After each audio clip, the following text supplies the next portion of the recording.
We have even chocolates, we have wines, both none of You have chocolates for men? Yes. Okay. I'll take chocolates. I'll buy you a chocolate. Oh, good.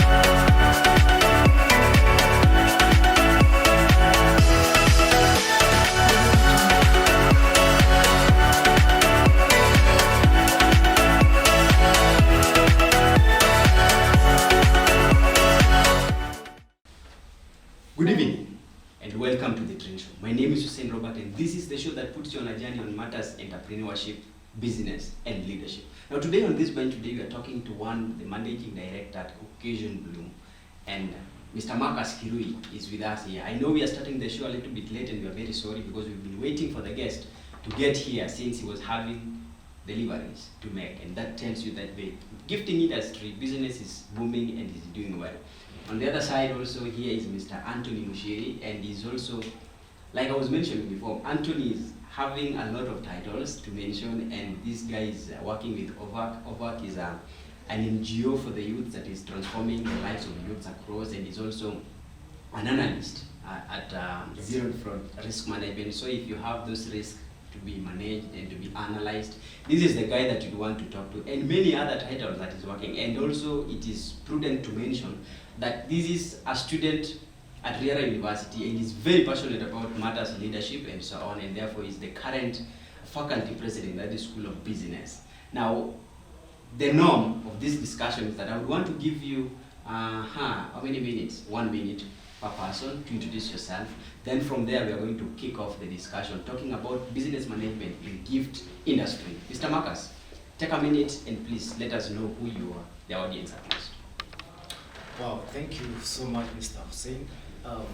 My name is Marcus. Yes, like you said, the managing director of Occasion Blooms. Just to say a few things about Occasion Blooms is that it's a gifting business which is operating in an online platform, which has been there for almost 2 years now. Yes. Okay, Mr. Andrew. Yes, thank you so much, Mr. Robert. My name is Antony Muchiri, and I'm currently a student at Riara University, and I'm also the faculty leader of School of Business, as well as I'm engaged in a couple of things. I'm an analyst at Zerot Fraud Risk Management. I'm also a business development manager at Mandate, and also I'm the director of economic affairs for OVAC, which is a youth-led NGO. Okay, I told you, the guy is working on a number of things, and I think that is, for once, it's very encouraging to know that the youths are going out there to do something. And one of the slogans that these people are having at the OVAC, what's your slogan? It's nothing without us. Nothing for us without us. Yes. Now, that is not part of the discussion. We are talking about gifting industry and how that industry is working. I would also want to mention that this show that we're having today is sponsored by Forte Global Solution. Forte Global Solution is a small company that was started by a former student from Kirui University, and much of the things they do, they deal with electronics and tech. They're in the tech world, yeah. And as we speak right now, they have opened their shop, and their shop they sell so many things. They're starting from phone chargers to tablets, everything tech that you can think of. The good news about these people is that the first thing they do is on every sale, they give you 6-month warranty. Now, I've never seen any shop that sells smartphone chargers if they give you anything like a warranty. In a Jamaica, you buy it today, it gets spoiled tomorrow, you buy another one. You should sort yourself. But also, let me tell you that this week they're giving offers for all the products. They're giving their offers for the holiday that we're having tomorrow. And check their Forte Global Solutions Smart side of that website. Then you gather everything that you need for yourself. Now, Mr. Marcus, I want you to give me in 5 words. Now, you've told me you're the MD of Occasion Bloom. I know you're Marcus Kirui. So, in 5 words, who is Marcus now? Marcus is an enthusiast gift person. Gift person. Let me say that. Yes. Wow. For once, you've scored it because it was exactly 5 words. Mr. Anton. Yes, I'm a passionate business, IT, and trend enthusiast as well. Okay. Yeah. Now wewe umepata 0. You did get, you used more than 5 words, yeah? But anyway, that is just to tell you how much you know yourself, and you can speak about yourself for a whole day, and what you do and what you can't do.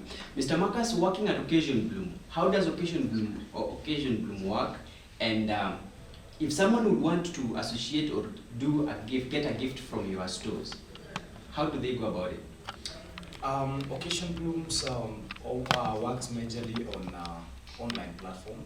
That is it has a website, and it operates also on social medias. The social media platform, we have a Facebook account, we have Twitter account, and we have WhatsApp, also WhatsApp actually, because nowadays WhatsApp, it has you can be able to upload the catalog. So if someone checks our WhatsApp, they can be able to even choose from there and even buy from there. Now, the major one is the website. We have a website that is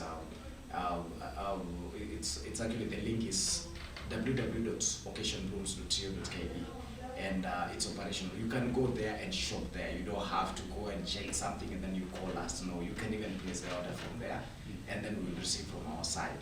Same thing on WhatsApp. If you place your order on WhatsApp, we will receive. Facebook, the same thing. On Facebook, we are under the name Occasion Blooms.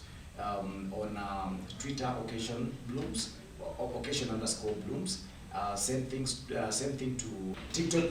We also have a TikTok page that is Occasion Blooms. The same thing to LinkedIn. We also have Occasion Blooms. Yes. Basically, we are running on all the platforms, social media platforms. Okay. Yeah. Mr. Antony. Yes. You are in this show because you've also worked in the gifting industry, and therefore I would want to know which industry did you work with, and how was it? Last year I was honored to work with Popping. Popping, I believe, is one of the largest, if not one of the largest, gifting companies around. And it was quite an experience because they took it to the next level, because it was started back in 2012 by university students. They saw the need, they saw the culture, and they saw the trend that is going to be in the future as well. And so they were able to leverage e-commerce back in 2010, 2011, 2012 there. And it worked for them, because when you use like an online platform, it opens you up not only to the physical person who will come physically and buy, but it will open up to the people who are actually in social media. Because right now, as you can see, there are billions and billions of people who are actually now on social media. And since last year, in 2020, when COVID took over, we can see more and more businesses translating into e-commerce because of the no physicality, no touching, no personal, whatever. So we can see that this platform is growing, and it's growing at a very fast rate. And as you can see, people are selling products through Instagram, which wasn't there a couple of years ago. And Facebook actually saw the need and created a Facebook business account where you can easily transact your devices, like your products, through one platform into multiple platforms. Okay. And the puppet industry that you are working with, yeah? Yeah. What were your main products that you are giving as gifts? It actually depended on what you want, because right here you're talking about the customer, the client. What do they really want? And then you segment them with age. Because when you go to the public platform, you can see they segmented it into age: men, women, and children. So you might find, for example, they are trying to segment the people where, as a business person, you can find a gift. If you've closed a deal, you can find a gift. If you've had a baby, you can find a gift. If it's an anniversary, you can find a gift. So there is no limits, literally, because each and every day a human being will celebrate something, and you need a gift for that. If it's wine, if it's chocolate, if it's a woman, you see the taste and segment that person and study that person and see what they want now and then. Because the customers range in age. You might find somebody who's older, he might need a gourd. You might find somebody who's younger, he might need maybe a flask, glow-in-the-dark flask. So it depends on the client's need, and you have to provide it if you want to stay in market. In market. Yeah. Okay. Mr. Kirui, Occasion, why did you have to go to a gift industry? Well, gift industry is one of the most interesting field, and I know many people do not understand about it.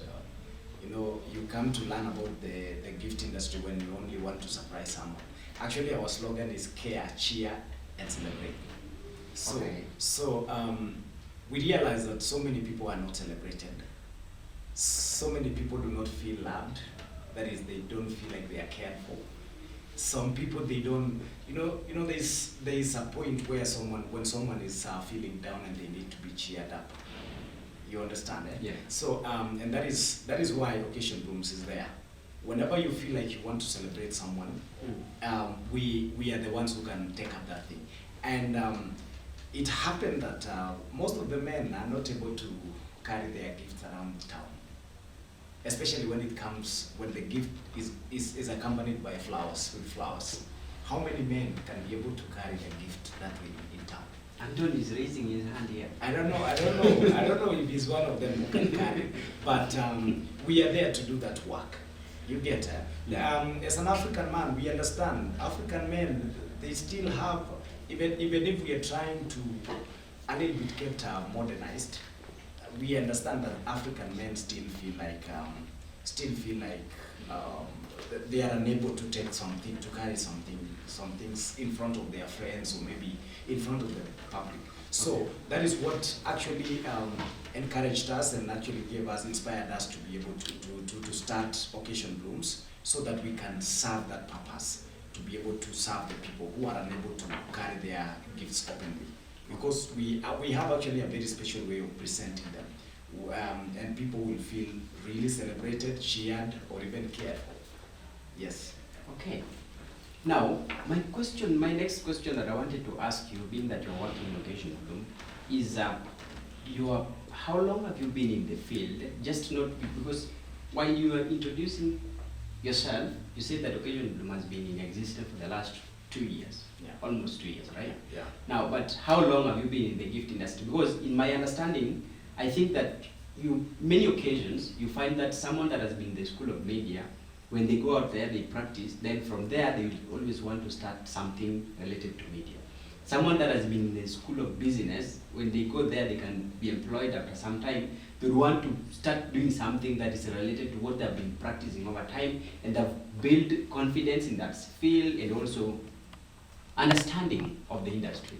How long have you been in the gift industry? I've been in the gift industry for, I think, over 6 years. Over 6 years. I've been employed in 2 different companies.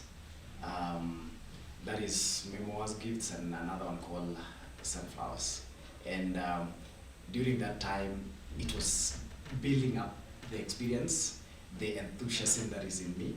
It was building up and also picking up things that I know we can improve on. There are so many things that needs to be improved also. So my experience goes to over 6 years. Okay. Yes. 6 years. Yes. In gifting industry. In gifting industry, yes. Wow. Yeah. Antony. Yes. Challenges that, or the gaps you realized or you saw while you were in a gift industry, and realize that you also know that the COVID came in, that is 2020. Yeah. It was very serious in Africa and especially in Kenya. And how did that COVID affect the gifting industry? From my experience, when I was working at Public last year, one of the difficulties was logistics. For example, you have items which you import, then all of a sudden the world shut down, and you have to wait and wait and wait. And sometimes you can find your product. One of the products that was quite selling, which was quite popular and had good reviews, was the one that you have imported. And now you have to have a lead time of almost 3 to 4 months before you can get your first shipment back and replenish your stock. So it was the logistics part, and it was following the COVID-19 protocols where the client is kind of worried. Like, is the gift sanitized? Does it have the virus? Does it have... So there are a couple of questions that the client will ask, and sometimes you'll find the client visiting your offices just to see how you're handling the items. So those was one of the difficulties. The other one was logistics, trying to get the items on time. Because one of the things about the gifting industry is delivery, the delivery time. For example, I can give you two companies. You have two gifting companies. One will tell you we'll deliver it within a day. The other one will tell you we can deliver it within 2 hours, and if you want it even faster, we can expedite it for you within an hour. Your gift will be there. Which company will you choose? Of course, we need things fast. Of course, you need things fast. So that was one of the other challenges, because finding the delivery guys, the riders, the people who are actually up to the task and who actually represent your company, because you have an image to keep as well. Yeah. Mr. Marcus, 2 years, that means last year you were working. Yes. Occasion Bloom was up and running. Exactly. How did you go about the challenges that is mentioned? Okay, those challenges are common across the board. You find in this company and the other company they are common, because most of these companies, they use nearly the same riders, because they are these online platform that provide the riders, or rather the logistics people. And when it comes to that, sometimes, okay, for us, we have a delivery channel. We have motorbikes, yeah, just a few of them, which are dedicated.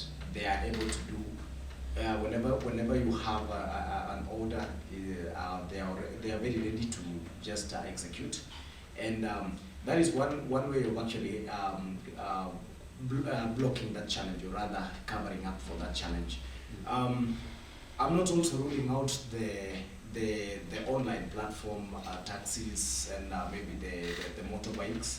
We still use them, because again, sometimes maybe you are out there in the field, they are doing deliveries. So the easiest way to get another one is using the online platform, and you'll have actually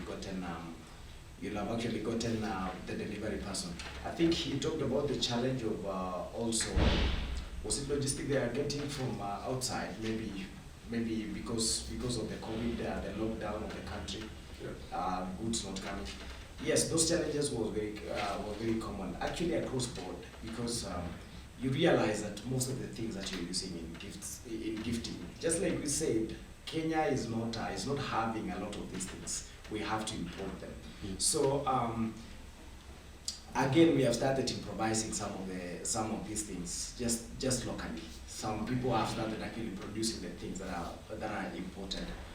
Yes, and I think that one will actually go a long way to in actually ensuring that these challenges are actually gathered for. Yes. Okay, thank you so much for that response. I want us to take a break courtesy of Forte Global Solution, and we are having a discussion with the managing director at Occasion Bloom, that is Mr. Marcus Kirui, and the faculty president of School of Business, Riara University, that is Mr. Antony Muchiri. This is the Trend Show, and I'm Hussein Robert, and let's get back. Finding the right POS system for your business can eliminate a lot of manual entry and reporting errors down the road. One of the main advantages of a computerized POS system over a cash register is that it provides sophisticated and detailed sales reports. It's very accurate, that is, scanning is more accurate than punching in numbers. It also provides you with analysis, that is, the POS system allows you to manage your own inventory. Talk to us today for good quality and smoothless POS system. You can reach us on the number provided, or you can visit our website at www.forteglobalsolutions.com. Ever wondered how it would feel like to run your business without any hitches? Forte Global Solution is an all-in-one solution to your IT and marketing needs. Our services range from website development, application development, digital marketing, corporate branding, and customized client solutions. Msichelewe hata, we have what you need to take your business onto the next level. For more information, visit us at forteglobalsolutions.com or call us on the number provided above.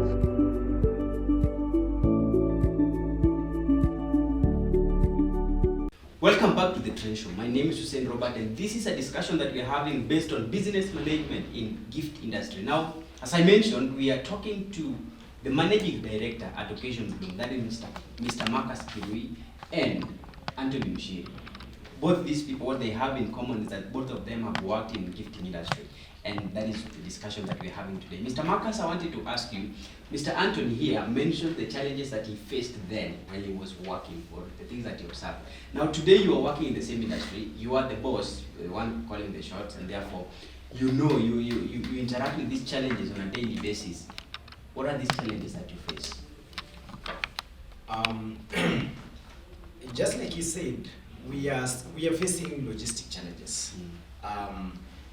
Even though we have tried so much to seal that loophole, but still, you know, nothing can ever be 100%. Sometimes you are right on time to do a delivery, but some hiccup just come up, and those are the challenges that at times we face. But right now they are not major. The one that we are familiar with, we know that we have been able to handle them. The one that I know of, and the one that I think has been major, and I know it's across board, is satisfying the client based on the expectation and the desires. Sometimes the client will ask you that I need this and this and this thing, and because you think you are an expert, you go and you make your own thing, thinking that it's good. And the one that you think is good to the client, he will always think like, no, this one, no. And you end up having that push and pull with the client, that friction, saying that this is not what I expected. Sometimes, again, you know, as now that we deal with even flowers, live flowers, sometimes maybe the only flowers that you have are stayed for quite some times, maybe from the time it was actually bought from the farm. And the only flowers that you have are those ones, they have been requested, yes. And getting to the client, some clients are very well conversant with these ones. So sometimes it becomes a challenge because the clients do not actually accept some substandard things. However, we have actually tried to stick to our word, quality. If we do not have the quality, we'd rather tell the client that we can't do that. Okay. Yes. Now, Mr. Kirui, I wanted to ask you, you've mentioned the flowers. Yes. Do you only deal with the flowers? No. Just like I said, some of them are flowers. Okay. Yes. We deal with so many other things. In the gifting industries, we have so many other things. There are people who cannot appreciate flowers. Some of them, they appreciate flowers as gifts. And I know there are so many. While others would appreciate different things, especially for men. The side of men do not appreciate flowers so much. Yet we still deliver. Some of them they do, but most of them, I said most, underline the word most, do not appreciate flowers. They want to be surprised with different things. Yes, so those other things are things like even watches, well packaged, even ties, well packaged, the belts, well packaged. We have even chocolates, we have wines, both non-alcoholic. You have chocolates for men? Yes. Okay. I take chocolates. I'll buy you a chocolate. Oh, good. Yes. Yes. So those are and again we take in the ideas of the customers. We don't necessarily stick to whatever is in our mind and whatever we know. A customer will sometimes tell you that I want you to package some bananas for me in a box and deliver to someone. We stick to that exactly. Okay. Yes. I think the fact that you said you also listen to the clients and what they wanted so that you deliver to their needs. I would want to ask you now that bit of the management, and that is a question that also Mr. Antony is going to respond to. Management bit of it now. How do you run the whole thing? For instance, let me give a scenario. Someone like me, I would want to deliver some flowers, maybe not within Nairobi. Flowers we are not delivering within Nairobi. And I've not really mentioned exactly what I want. I just want you to contact the other person. So how do you do the bit of that now, managing the whole conversation and the communication and everything in the gifting industry? Actually, you've raised a point that I really like to dwell on. Sometimes you want to send your maybe a bouquet of flowers with some chocolates to let's say your girlfriend or maybe your wife if you're married. But last night you had some squabbles, you fought, and you definitely know that your wife will not accept the gift from you at that point. You know that she has not calmed down. If we call and say that we are having a gift from Hussein, definitely he will not, he will say, no, I don't want that gift. So we are actually left to manage that bit. We always know how to go around it, just to tell the customer that we have some deliveries. We hide the identity of the sender, and the only time that we tell the identity is when she has received, because definitely they will ask, this one is from who? We have actually managed to be able to, we have managed to learn how to trick that, to go around that trick, how to make someone to receive even if you are not in good terms. Good terms. Yes. I think that is another question I would want to ask you in the same experience you're mentioning. Mister, I've sent flowers to my wife, as you put it, yeah? And the first thing, before even picking this gift, you want to ask who? Then you've been returned, carry them back, I don't need them. What else do? Do you return the flowers to me and you give me back the money, or how do we go about that? We don't normally do that. Okay. Actually, when something that is beautiful has reached the doorstep, where your wife, or maybe the office where your wife is working at, she will rarely reject. She will rarely reject. Actually, she will just receive, and then when she's actually asking all those questions, she already has them. So you tell her that I think the person who sent them to you is already in the card. We normally provide cards actually, where you put your message and the name. Okay. Yes. Anthony, being an analyst, yeah? Gaps in the gifting industry. In the gifting industry. Yes. Okay, I believe one of the gaps that there is when I go into management is how people manage their expenses. Okay. How you manage your expenses, your daily expenses, your overheads, it's the way you manage them and set them apart. Because you might find you're spending more in riders, which at the end of it all, it reduces the profit for yourself. So that's one of the gaps, is how to manage the expenses. And one of the gaps that I saw in products was how you actually get the variety. Because you might find some products are redundant all across the platforms of gifting. So you have to be unique in some ways, in some areas where you have to ensure that if a client wants something, they will get it from you, not from the other people. So, and it's always a shifting trend. It's always shifts, because you stock your products depending on the clients that you have. For example, in flowers, you might find flowers, there's some people who would like to have flowers weekly. If I have a girlfriend, I'll send her weekly flowers, so you can put an option, subscription flowers. So you can the flowers can easily be delivered to the client fast and in a routine manner. And the other gap that I saw was how the operations itself. We call it unsystematic risk, which is a risk which is company specific.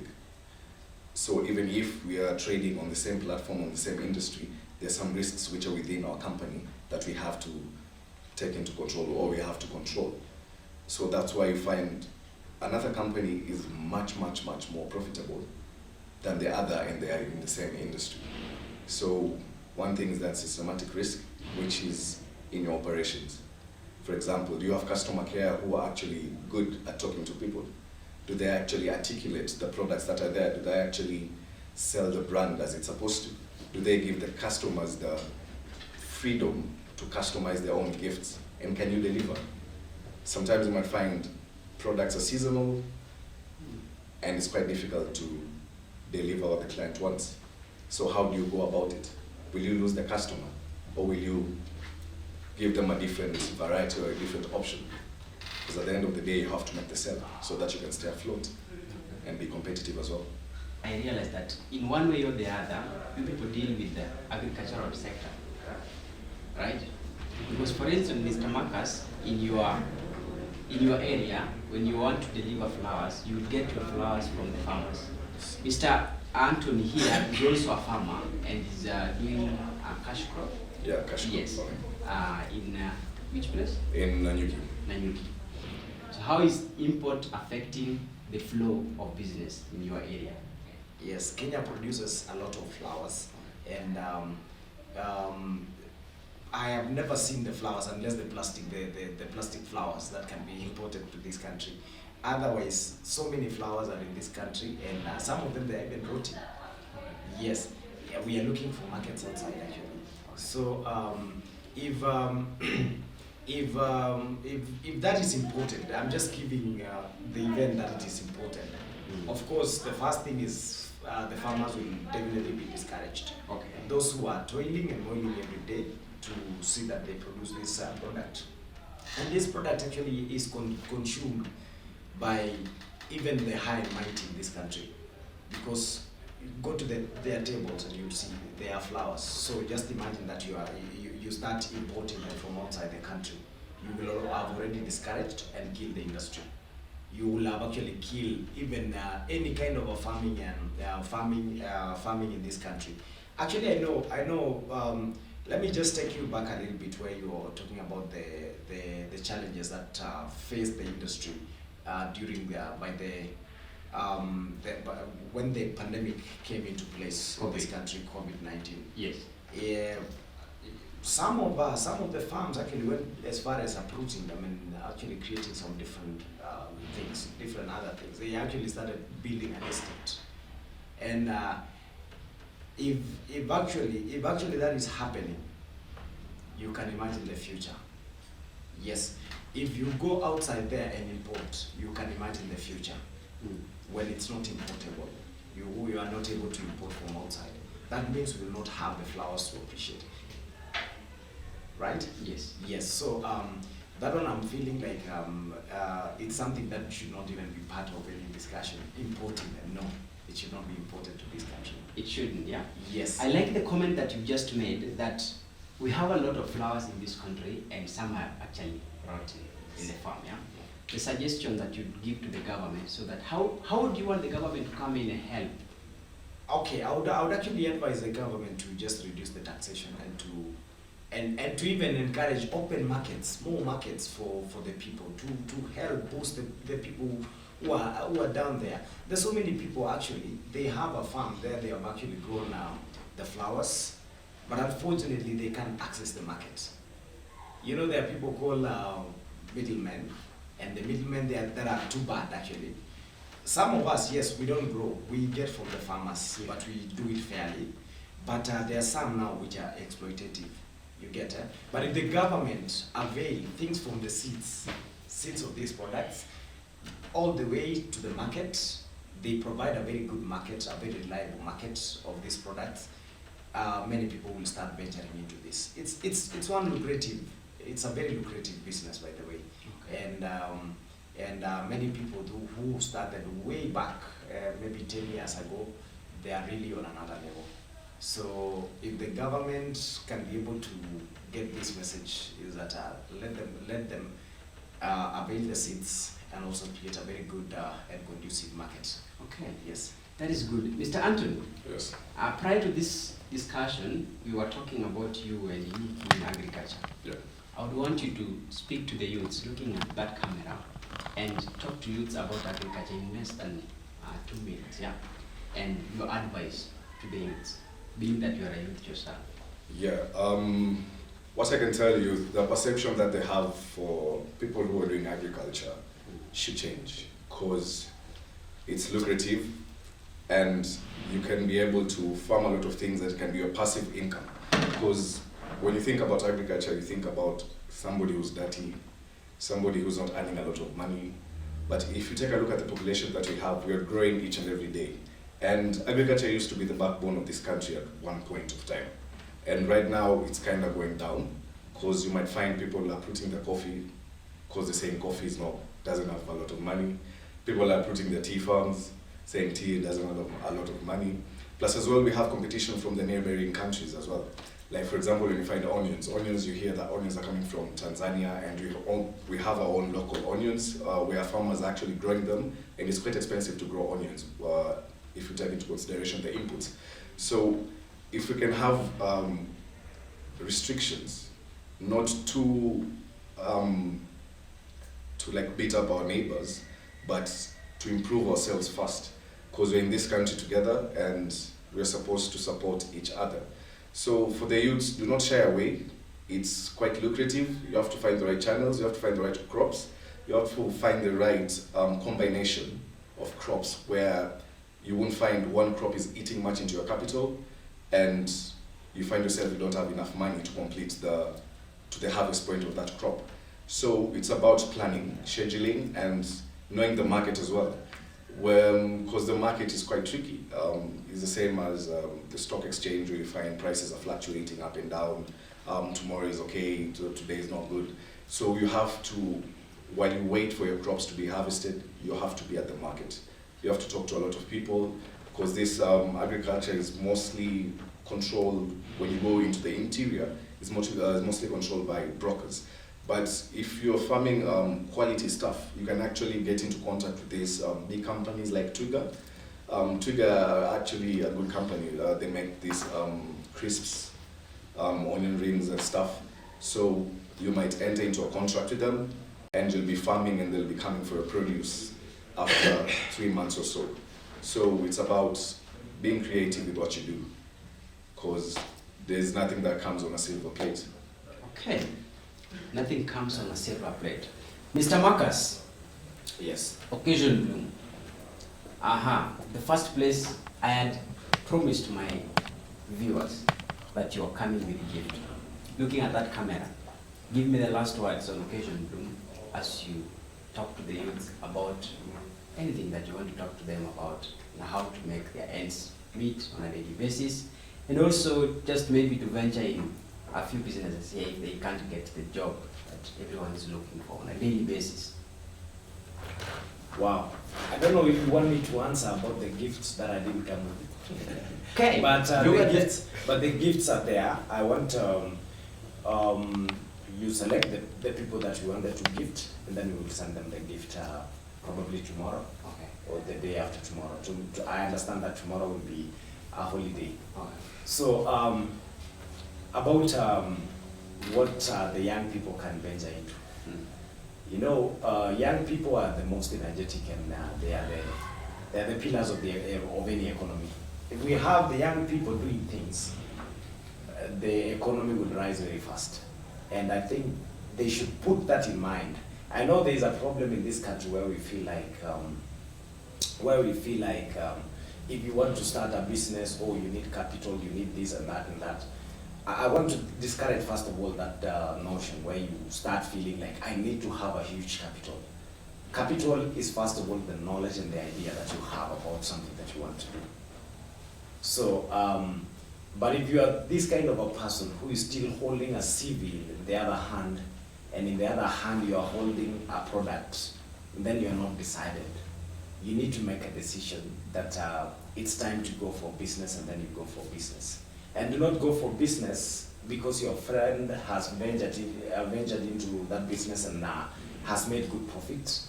Maybe within a very short time you see your friend driving something good, and now that encourages you to go into business. It's not an overnight thing. It's not something that you just venture into it and then tomorrow you have your profits. There is, first of all, that phase, the lag phase. Sometimes it's not even lag phase. It's a phase that is going down. You just take your money and put it there. Sometimes it even goes down, and then you are wondering how to start again. So if you are someone who is holding a CV in this other hand and then your product in this other hand, definitely you will start saying, okay, I think I didn't think about it very well. Let me start sending out the CVs. So if, as a young person, if you have thought about something, you have the idea, that is the first capital that you have. The idea is the capital. You have it, and now go sit down, think about it, how it can be done. Think about it, how you can handle it in a piecemeal, how you can handle it small by small until it becomes something. Let me tell you, there are some people, even they started, you know, I see these jokes in social media. Someone is saying that, a policeman saying that I started with one criminal, now I have one police station. Yes, even you can start selling one shirt, but now make sure that that is something that you are totally interested in. Make sure that it's something that really excites you when you are doing, that something that you really want to do and you really see a future in it. Not something that you think, for the meantime, I want to do this. You know, I hope I'm not taking a long time. I just want to finish this way. The funny part of it, if today you start selling something, let's say you start selling socks, for example, in the market, or maybe tomatoes, you bring to the market. In the next 1, 2, 3 months, people are looking for you because they know that there was a guy who was selling these things. You may not, nobody may look for you in the first, the second, the third day, or even the first month, or even the second month. But going forward, you'll hear people actually looking for that young man who was selling this and this and this product. So that means being there is persistence. Persistent, being there, that very, very place is persisting. Even when you think like you are not making progress, there's a time when you will make progress. So I'm telling every young person out there, make a decision, conceive that idea first, and now capitalize on it. Look for ways. There are always ways that can make you venture into it. Thank you. Okay, Mr. Marcus, thank you so much for having showed up for the discussion that we've had today about business management in gift industry. And Mr. Antony Muchiri, thank you so much for also having showed up for this discussion. My name is Hussein Robert, and this is the Trend Show. Now today, as Mr. Marcus explained, that the gifts are there, and tomorrow or the day after tomorrow, that is on Friday, you'll be receiving your gifts. So it's not that we lie, the gifts are there, so you're going to get your gifts. Now, another thing that Mr. Marcus has also mentioned that I want to echo out again is that whatever you're doing, you need to be consistent and patient. But it's with patience and consistency, it will definitely pay off, and you need to push harder. This is a show that has put you, and it normally gives you new ideas on how to run different enterprises, businesses, and leadership. Now, because we are coming to the end, I would want to say special thanks to the people that are working with me in this crew. And because you see me in front of this camera, I'm not the one that is operating behind the camera, the people behind the camera. The show has been live on Facebook, and on Saturday you're going to get this clip on YouTube. Now, to the first person, I want to appreciate the director of this shoot, that is Kevin Bahati. He has been the director of the shoot, and the producer of the whole thing is Yvonne Shua, and executive producer, that is Mr. Stephen Correa. And the social media person, we are having Brian Kavalaji, that is also normally has shows on Fridays. The Fresh Radio normally has shows on Friday from morning up to evening around 7. In the morning, we have Zaki Kwetu, will be hosted by one Sam Wambua S8, co-hosted by me. And at 2, that is Kororoa Show, hosted by Brian Kavalaji, and from 5 to 7, that is Regemania, hosted by Bujidanto, and Wasan in the evening on that Friday. Now, special thanks to everyone that has been here, and the audio person, the person that ensured that the audio here was working perfectly good, is Sam Wambua S8, the cowboy. Without much, I would want to say thank you to everyone, and thanks for showing up. And we are going to give you the list of the people that will be receiving the gifts, and you see on how to deliver the gift. At least they're going to learn that you also do the delivery, not just selling, but you also deliver at home. Great. Thank you so much, Mr. Antony, and thank you, Mr. Marcus. I'm Hussein Robert, and this is The Trend Show.